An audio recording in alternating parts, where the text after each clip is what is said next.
सीमा को लेके जनता का सवाल, जेल, डिपोर्टेशन या फिर डिटेंशन, क्योंकि जो जांच एटीएस ने की थी वो जांच लगभग पूरी हो गई है। 3 दिन के बाद सीमा हैदर वापस घर लौटी हैं। इसके बाद सवाल अब ये पूछा जा रहा है कि सीमा अब जेल जाएंगी या फिर सीमा डिपोर्ट की जाएंगी, यानी कि पाकिस्तान वापस भेज दी जाएंगी या फिर शरणार्थी शिविर में भेजी जाएंगी, क्योंकि इस बीच सीमा के वकील ने राष्ट्रपति को एक रिपोर्ट सौंपी है जिसमें सीमा के हिंदुस्तान में रहने की गुहार लगाई गई है। इसी के साथ साथ कुछ तस्वीरें भी सामने आई हैं जिसमें सीमा अपने भारतीय पति सचिन के साथ जयमाला डालती हुई नजर आ रही हैं। इसके साथ ही दूसरे फोटो में वो सचिन के साथ और बच्चों के साथ बैठी हुई हैं।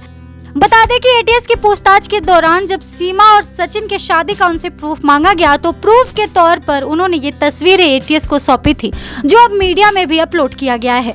बता दें कि इन तस्वीरों को लेकर भी कई सवाल उठ रहे हैं। जनता का सवाल ये है कि अगर ये शादी की तस्वीरें हैं तो बाकी तस्वीरें कहाँ की हैं? ना तो इसमें मंगलसूत्र पहनाया जा रहा है, ना सिंदूर पहनाया जा रहा है, ना कहीं पंडित है, ना फेरे। अगर कोर्ट मैरिज भी हुई है तो कोई वकील भी क्यों नहीं नजर आ रहा है? इन तमाम बातों पर गौर करके जनता का सवाल है कि आखिर क्या है इन तस्वीरों का सच। इन तस्वीरों में केवल ऐसे दिखाया गया है जैसे कि ये फोटोज कमरे में खिंचाए गए हों। ये भी हो सकता है कि ये फोटोज जानबूझ के अब खिंचाए गए हों ताकि इन्हें किसी प्रूफ के तौर पर जमा किया जा सके। आखिर ये तस्वीरें है कहाँ की? ये सवाल तो इन तस्वीरों को देखकर उठ ही सकते हैं, क्योंकि सीमा हैदर और सचिन का कहना था कि उनकी शादी पशुपतिनाथ मंदिर में हुई थी, जबकि ये तस्वीरें तो कुछ और ही कहानी कह रही है। इन तस्वीरों में कहीं ये नजर नहीं आ रहा कि ये तस्वीरें जो हैं वो पशुपतिनाथ मंदिर की हैं, और ना ही तो ये तस्वीरें नेपाल की हैं और उस होटल की हैं जहां वो ठहरी हुई थी।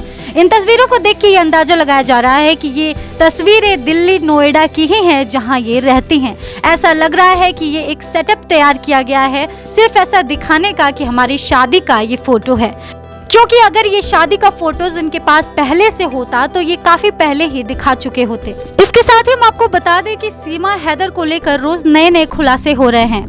खुद सीमा हैदर अपने बयानों को रोज रोज बदल रही है।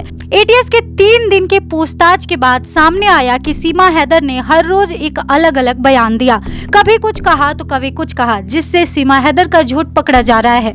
अब जल्द ही सीमा को जेल हो सकती है या फिर डिपोर्ट किया जा सकता है, क्योंकि शायद ही भारत सरकार उन्हें भारत में रहने का मौका दे। बहरहाल इस खबर में बस इतना ही। आपको सीमा हैदर को लेकर क्या लगता है? हमें अपनी राय कमेंट बॉक्स में मेंशन करें।